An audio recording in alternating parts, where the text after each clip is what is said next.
Hi అండి, నేను మీ Sajida. Welcome to Sajida's kitchen. ఈరోజు వీడియోలో రవ్వ రొట్టె చూపించబోతున్నాను. బ్రేక్ఫాస్ట్లోకైనా డిన్నర్లోకైనా అప్పటికప్పుడు చాలా ఈజీగా తయారు చేసుకోవచ్చు అనమాట. చాలా బాగుంటుంది.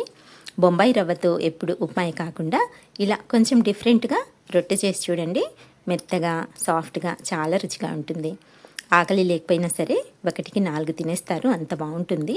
అండ్ ఇందులోకి ఎలాంటి చట్నీ కానీ సైడ్ డిష్ కానీ అవసరం లేదండి, ఇలాగే తినేయచ్చు. మరి లేట్ చేయకుండా ఎలా తయారు చేసుకోవాలో చూసేద్దాం. ఫస్ట్ అయితే ఒక మిక్సర్ జార్ తీసుకోండి. ఇందులోకి 1 కప్పు వరకు బొంబాయి రవ్వ వేసుకోండి. ఇప్పుడు దీన్ని ఒకసారి మెత్తగా మిక్సీ పట్టుకొని తీసుకుందాము. చూడండి, ఈ విధంగా మిక్సీ పట్టుకున్నట్లయితే రవ్వ మనకు కొంచెం సన్నగా అవుతుందన్నమాట. దానివల్ల పిండి కలిపేటప్పుడు మనకు పిండిలో చక్కటి బైండింగ్ అనేది వస్తుంది. అలాగే రొట్టె కూడా సాఫ్ట్గా ఉంటుందన్నమాట. సో ఇప్పుడు ఈ రవ్వని వేరొక బౌల్లోకి ట్రాన్స్ఫర్ చేసేసుకుందాము. నెక్స్ట్ ఇందులోకి రుచికి సరిపడా సాల్ట్ వేసుకోండి. నేనైతే ఒక 1/2 టీ స్పూన్ కంటే కొంచెం ఎక్కువగా తీసుకున్నానండి. మీరు తినే టేస్ట్ని బట్టి ఈ సాల్ట్ అనేది ఎక్కువ తక్కువ అయినా సరే చేసుకోవచ్చు. ఇలా సాల్ట్ వేసి బాగా కలుపుకున్న తర్వాత 1/2 కప్పు వరకు పెరుగు వేసుకోవాలి. మనం ఏ కప్పుతో అయితే రవ్వ తీసుకుంటున్నామో సేమ్ అదే కప్పుతో 1/2 కప్పు వరకు పెరుగు వేసుకోవాలి. నెక్స్ట్ 1 టీ స్పూన్ వరకు ఆయిల్ వేసుకోండి. ఆయిల్ వేసుకున్నట్లయితే రొట్టె చాలా రుచిగా ఉంటుందండి. ఇప్పుడు ఇవన్నీ బాగా కలిసేలా ఇలా చేతితోనే కలుపుకోవాలి.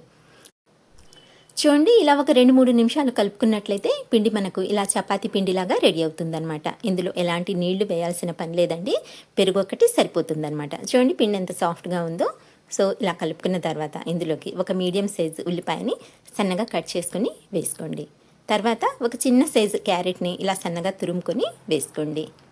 నెక్స్ట్ ఒక 2 లేదా 1 మీరు తినే కారాన్ని బట్టి పచ్చిమిర్చిని కూడా ఇలా సన్నగా కట్ చేసుకొని వేసుకోండి. అలాగే 1 ఇంచు అల్లాన్ని కూడా సన్నగా చిన్న చిన్న ముక్కల్లాగా కట్ చేసుకొని వేసుకోవాలి. నెక్స్ట్ సన్నగా తరిగిన కొత్తిమీర అనేది కొంచెం ఎక్కువగానే వేసుకోండి, ఫ్లేవర్ బాగుంటుంది. అండ్ అలాగే కొద్దిగా కరివేపాకు, 1 రెమ్మ కరివేపాకుని కూడా ఇలా సన్నగా కట్ చేసుకొని యాడ్ చేసుకోండి. తర్వాత 2 టేబుల్ స్పూన్ల వరకు తెల్ల నువ్వులు వేసుకోండి. అలాగే 1 టీ స్పూన్ వరకు జీలకర్ర, 1/2 టీ స్పూన్ వరకు మిరియాల పొడి. వీటన్నింటిని వేసుకున్న తర్వాత ఇవన్నీ పిండిలో బాగా కలిసేలా కలుపుకోవాలి. ఉల్లిపాయలో మనకు వాటర్ కంటెంట్ ఉంటుంది కాబట్టి మనం పిండిని ఇలా బాగా కలుపుకున్నట్లయితే పిండి మనకు కొంచెం సాఫ్ట్గా అయితే వస్తుందండి. ఇక్కడ చూడండి, పిండి మనకు ముందు కంటే ఇప్పుడు కొంచెం సాఫ్ట్గా అయింది కదండి. సో ఇలా బాగా కలుపుకొని ఈ పిండిని కనీసం ఒక 10 నుంచి 15 నిమిషాల వరకు నానబెట్టుకోవాలన్నమాట. ఒకవేళ మీ దగ్గర ఎక్కువ టైం ఉంటే అరగంట వరకు అయినా సరే పెట్టుకోవచ్చండి. అరగంట తర్వాత పిండిని చూద్దాము. ఇలా పిండిని తీసుకొని చేతికి కొద్దిగా ఆయిల్ని అయితే అప్లై చేసుకోండి, చేతికి అంటుకోకుండా ఉంటుందన్నమాట పిండి అయితే. ఇప్పుడు ఈ పిండిలో నుంచి కొద్దిగా పిండిని తీసుకొని రౌండ్గా చేసుకోవాలి. ఇలా కొంచెం ఎక్కువగానే తీసుకోండి. తర్వాత ఒక బటర్ పేపర్ కానివ్వండి లేదా అరిటాకునైనా సరే తీసుకొని దానికి ఇలా కొద్దిగా ఆయిల్ని అయితే అప్లై చేసుకోండి. ఇలా ఆయిల్ అప్లై చేసి మనం తీసుకున్న పిండి ముద్దని దీనిపైన ఉంచుకొని చపాతీలాగా ఒత్తుకోవాలి. ఇలా చేతితోనే ఒత్తుకోవచ్చండి, చపాతీ కర్ర అవసరం లేదు, ఈజీగానే స్ప్రెడ్ అయిపోతుంది. అలా అని మరీ మందంగా ఉండకుండా కొంచెం పల్చగా ఉండేలా చూసుకోండి. ఇది కొంచెం పల్చగా ఉంటేనే బాగుంటుందన్నమాట. చూడండి, నేను ఇక్కడ మందం కూడా చూపిస్తున్నాను. ఈ మాత్రం మందం పెట్టుకుంటే సరిపోతుందండి.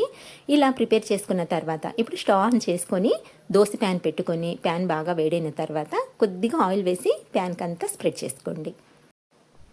తర్వాత మనం ప్రిపేర్ చేసి ఉంచుకున్న ఈ రొట్టెని పెనంపైకి ఇలా బటర్ పేపర్తో సహా ఉల్టాగా వేసుకొని తర్వాత బటర్ పేపర్ని ఇలా రిమూవ్ చేసేయండి. ఇప్పుడు మంటని లో టు మీడియం ఫ్లేమ్లోకి అడ్జస్ట్ చేసుకొని దీన్ని ఒక 2 నిమిషాల పాటు కాల్చుకోవాలి. 2 నిమిషాలు కాల్చుకున్న తర్వాత పైన చూడండి కొంచెం ట్రాన్స్పరెంట్గా అవుతుందన్నమాట. ఇప్పుడు దీనిపైన 1 స్పూన్ వరకు ఆయిల్ని వేసుకొని అంతా రొట్టెకి అంతా పట్టేలా అప్లై చేసుకొని తర్వాత ఈ రొట్టెని ఇంకొక వైపుకి టర్న్ చేసుకోవాలి. ఇప్పుడు ఈ సైడ్ కూడా కొద్దిగా ఆయిల్ని అయితే అప్లై చేసుకుందాము. ఆయిల్ అనేది మీ ఇష్టం అండి, ఎక్కువైనా వేసుకోవచ్చు లేదా స్కిప్ చేసుకోవచ్చు. నేనైతే కొద్దిగా ఆయిల్ వేసుకుంటున్నాను. ఇప్పుడు ఈ వీడియోలో చూపించే విధంగా ఇలా కొంచెం అటు ఇటు కదుపుతూ రొట్టెని మంచి గోల్డెన్ కలర్ వచ్చేంత వరకు కాల్చుకోవాలి. 2 వైపుల నుంచి ఇలా మంచి గోల్డెన్ కలర్ రావాలన్నమాట. అలాగే మంటని లో టు మీడియం ఫ్లేమ్లో పెట్టుకొని మాత్రమే ఈ రొట్టెని కాల్చుకోవాలండి. అప్పుడే చక్కగా కుక్ అవుతుంది, అలాగే మంచి కలర్ కూడా వస్తుంది. చూడండి, 2 వైపుల నుంచి చక్కగా ఫ్రై అయిపోయింది. ఇప్పుడు దీన్ని అయితే పక్కకు తీసుకొని మిగతా రొట్టెల్ని కూడా సేమ్ ఇదే ప్రాసెస్తో ఫ్రై చేసుకున్నట్లయితే సరిపోతుంది. ఎంతో టేస్టీగా ఉండే రవ్వ రొట్టె రెడీ అయిపోయిందండి. మీరు కూడా తప్పకుండా ట్రై చేయండి. చాలా అంటే చాలా టేస్టీగా ఉంటుందండి. పిల్లలు కూడా ఇష్టంగా తింటారు. చాలా బాగుంటుంది. ఒకసారి అయితే ఖచ్చితంగా ట్రై చేసి చూడండి. ఎలా వచ్చిందో నాకు చిన్న కామెంట్ కూడా చేయండి ఫ్రెండ్స్. చూస్తారు కదండి ఇవాల్టి రెసిపీ. నచ్చినట్లయితే లైక్ చేయండి, షేర్ చేయండి. అలాగే మంచి మంచి టేస్టీ రెసిపీస్ కోసం అయితే మన ఛానల్ని మర్చిపోకుండా సబ్స్క్రైబ్ చేసుకోండి.